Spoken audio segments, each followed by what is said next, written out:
Hello, my name is Jacob Stallern. I'm 19 years old and I'm a freshman at Temple University. I'd like to start this interview off by thanking you a lot for this opportunity. It's truly an honor. Now it's time to talk just a little bit about myself. First, I am a team player. I take time to clearly understand the role that I am given, and I also take initiative to make sure that the roles that everyone else is given, that they understand them. This is important because to be able to do any work at all with any type of efficiency, you need to have at least a basic understanding of the rules and regulations of what you're doing. Once you understand those rules, it's time to execute. This is where I bring my work ethic. Yes, it's essential to be able to understand your role, but it is equally as important to be able to come in and day out and get the job done without ever complaining or whining to your boss. Work ethic is arguably the most important part of being in a company or any type of group, and I can bring that every single day without questions asked. I was reading the Wall Street Journal the other day, and an article I read was the experts how to keep heirs from losing their work ethic. They say there's two types of workers, ones that live to work and others that work to live. I think that's an extremely interesting way to look at working in business, but for me, I believe that I'm actually both of those type of workers. I love working and I also love the benefits of working. So I always show up and give full work ethic for not only myself, but for the good of the whole company. Now, with all this being said, the last thing I must elaborate on about myself is that I'm an extremely innovative thinker. A company can have the best work ethic in the world, but without any innovation, the company will disappear in due time.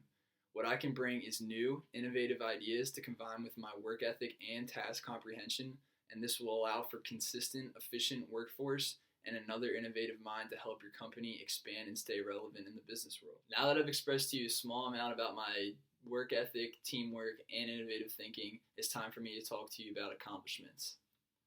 Being only a freshman in college, there is no ceiling to the amount of accomplishments I intend to achieve in my business career. I'm on my way to huge accomplishments in the future, and to be able to achieve these goals, I need to have the experience of achieving previous goals. This is because to be able to get to the point of achieving a certain goal, you must know how it actually feels to accomplish something. Once you know that feeling, the want for more accomplishments is truly infinite. An example of an accomplishment in my short lifespan is my 3-year involvement of being a member in the Key Club at my high school from sophomore to senior year. This club was a profound help for my work ethic and my love for giving back to the community. What I would just do is every month I would sign up for a certain event and go to it just every month, whether it be a park, a festival, or like a preschool. I would just go there and try to make the best impact that I could. I would never do this with my friends though, because I really wanted to focus on really just giving back and having the full work experience instead of fooling around with all my friends the whole time and not really giving my full effort in it. My favorite event was at a small school for the disabled. I had my own working station where I set up my own game just along with everyone else that was there. They all had their own stations, and the kids would just rotate around and play all the games. And honestly, it was great to see all the smiles on their faces. It taught me really just to love work. It taught me not to work to live, and not just to live to work, but to do both.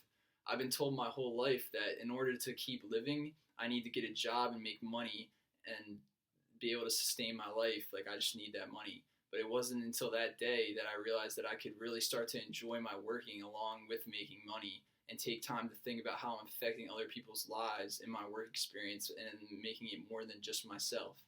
So after consistently doing voluntary work every month for 3 years, I truly came away with it having learned how to apply my work ethic on a consistent basis. I love what I do, and to love what I do and make it bigger and better than just myself. I work to live and I live to work. This leadership class has been fantastic for me because I truly am learning so much. I aspire to be an entrepreneur and spend all my time in business when I grow up, so everything I've been learning in this class has been a significant help for me. There are a few key terms that I've found to be at a high level of importance compared to the others, but the one I really want to focus on is culture. I never really realized how important a company's culture is until this year, to be honest. There are many different types of cultures in business, such as innovative cultures, diversity, ethical, people, cost cultures, training cultures, and customer service cultures. And the leaders of these businesses set the culture standard for all the employees. They must find the right employees that have the same values and will work well with the culture of the business.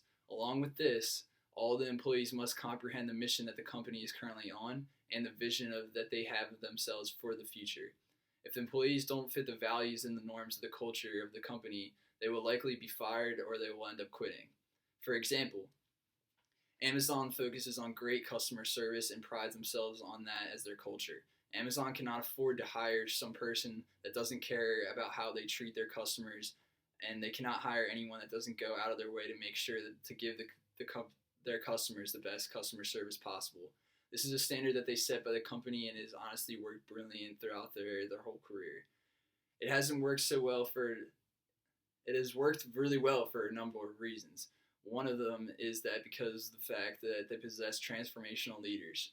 These leaders have referent power and use their idolized influence to create the culture for their employees. In addition, they intellectually stimulate and inspirationally motivate all of their employees in any creative way that they can to make sure that they get their jobs done right.